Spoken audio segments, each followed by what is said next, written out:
Hey guys, what's up? It's Cece here. And last week I talked about the 10 things that I am not a fan of about Korea.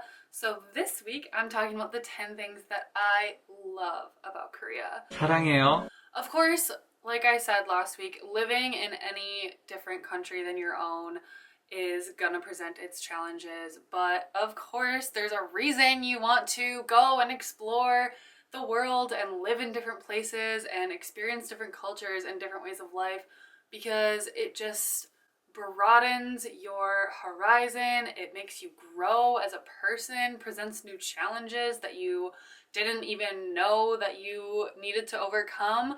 So it's just, of course it's gonna be a roller coaster, but these are the 10 things that I love about Korea and I'm gonna miss so much when I go home. Number one being the food. You guys, when I came to Korea, I had tried Korean food literally one time that I can remember. I had no idea what Korean food was. I had never tried it before. I came in fully unaware. So to fall in love with the food has been a journey. When I first got here, I was honestly scared of everything. I was just like, that looks weird, that has eyeballs, I don't know, that smells kind of funny, but I'm really thankful for the school lunches, honestly, because I've gotten to try so many different kinds of Korean food.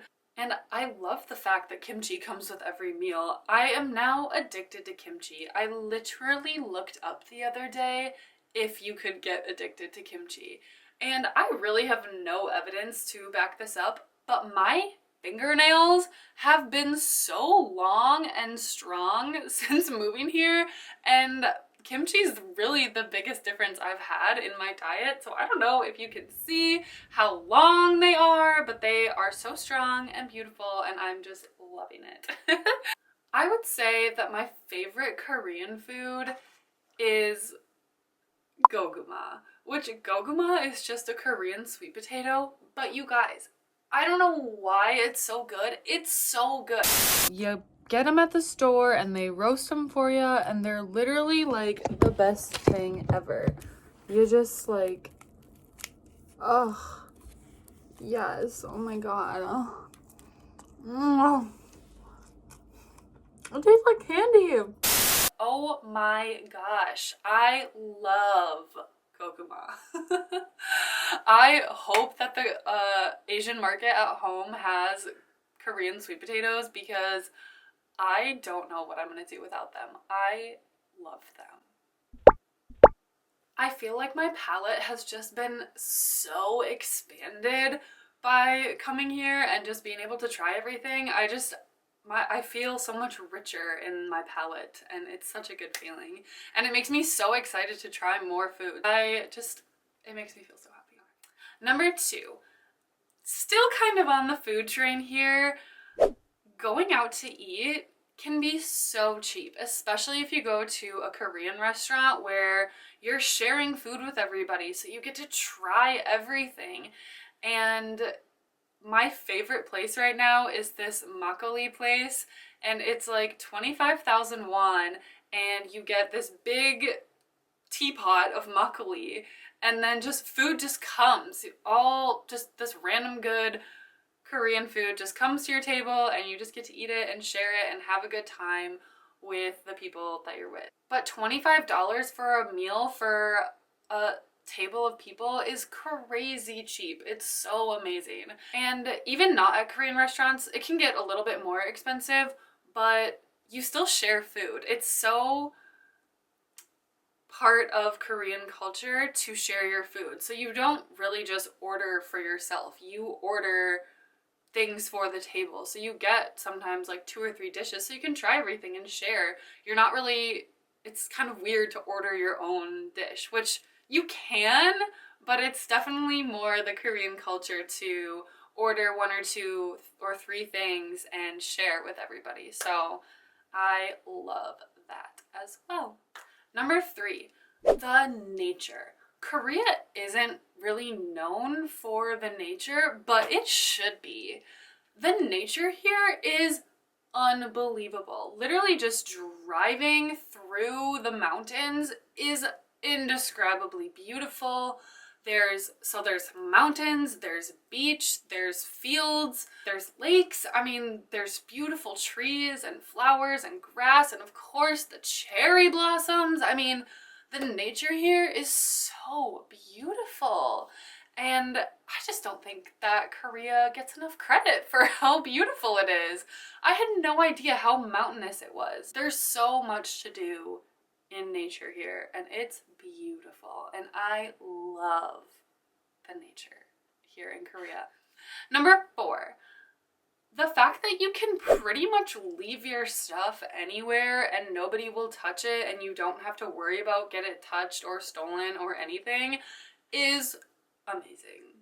I mean, being at a cafe and stuff, if you have to go to the bathroom or whatever, you can just leave all of your stuff and nobody will touch it. And I love that because nobody steals. I mean, I'm sure people do, and I know that there's some places, obviously in probably more touristy places, is where things get stolen. I mean, that's anywhere you go. But generally, you can leave your stuff anywhere and nobody touches it. Like your purse, your phone, like stuff like that. Obviously, I'm careful. I don't just leave my purse sitting out anywhere. But if I did, it would probably be okay. And I love that. Shout out to Koreans for not stealing shit. Okay, number 5. The exercise machines at parks are so lit. I love them. I'll just be talking on the phone or just on a walk and I will just go on that elliptical. I freaking love it. It's so much fun.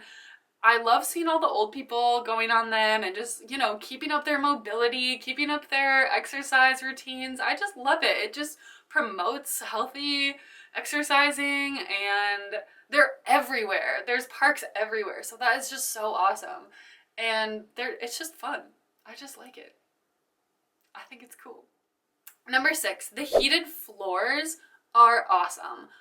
Korea has a decently cold winter. I mean, I'm from Minnesota, so winter there is, you know, death.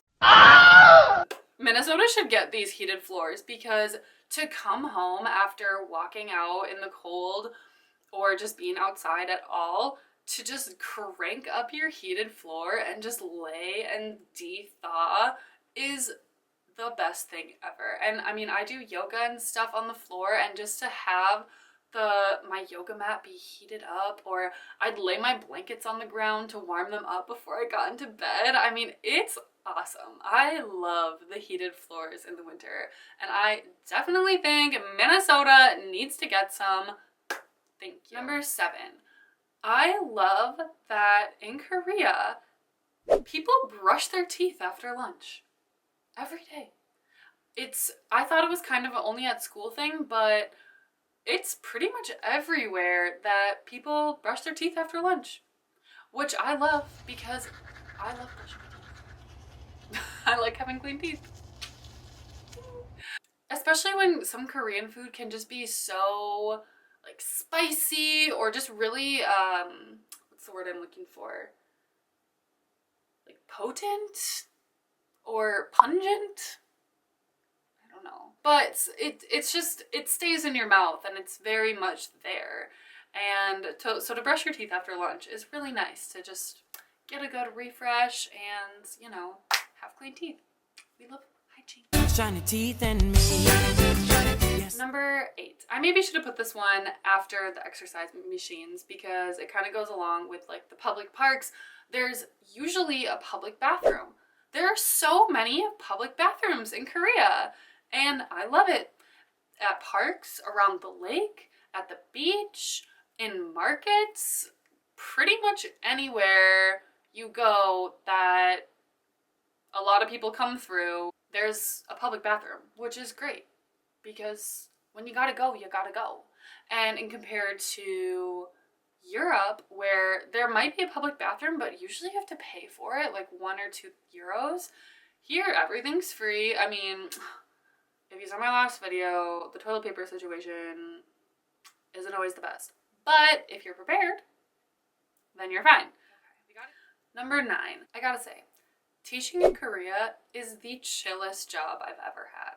I have almost no stress about my job, and I don't know if that's true for all teachers here, but it's true for me, and I feel so grateful and so blessed for my job here and how chill it is and how great my co-teachers are, how wonderful my students are, and how honestly easy this job is, where I have little to no stress about my job, and that is wonderful. So if you are a prospective ESL teacher and you are thinking about coming to Korea, it's a great place.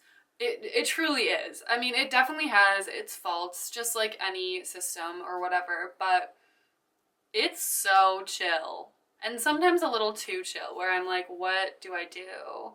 But you know, that's why I started making YouTube videos.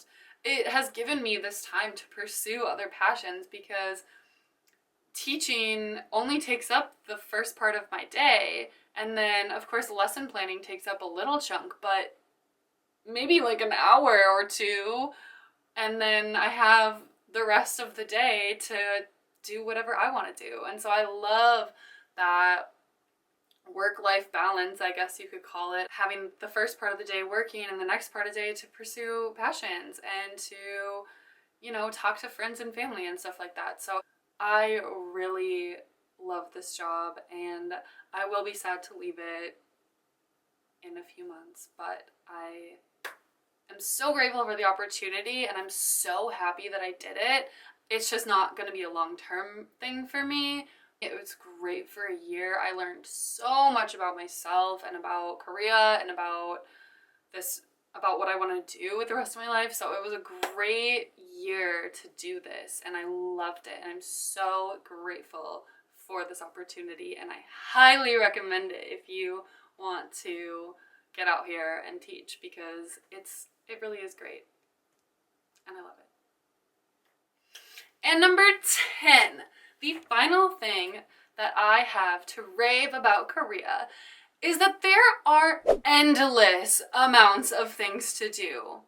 Okay, you name it, you can do it in Korea. I mean, there's hiking, there's surfing, there's big cities to get lost in, there's beautiful countryside to explore and to learn about the different areas and agriculture of Korea. There's any sort of theme cafe. There's a million cute cafes of just like Instagram aesthetic.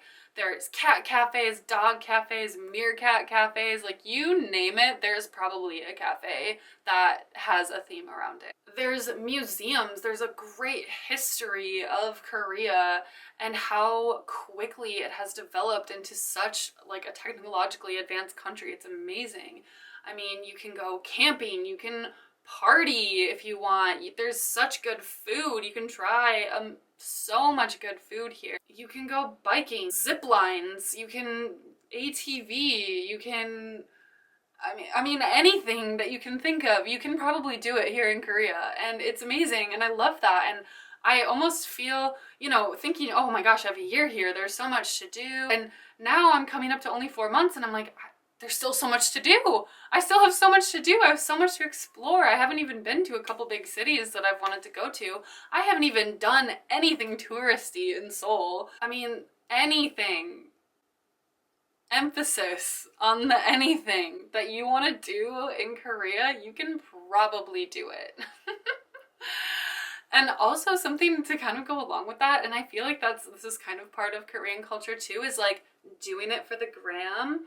There's photo spots everywhere. You go to cute cafes, they're like, oh, take your picture here. We have this whole thing set up for you to take pictures. It's kind of weird, but I kind of love it.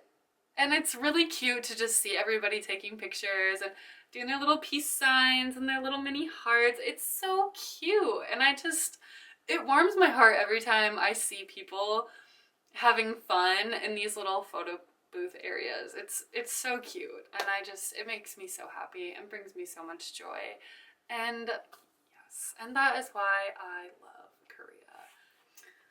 Thank you guys so much for watching the 10 things that I love about Korea. It was so much more fun to talk about this stuff than the things I hated. I felt like I was ranting about kind of stupid things. And now I just get to emulate all of my love out to Korea, out to the world, and it feels way better. So I just want to say thank you guys for watching. I hope you enjoyed this video. If you did, please hit the like button, and if you are not subscribed, please subscribe for more. There is so much more to come, and I'm so excited.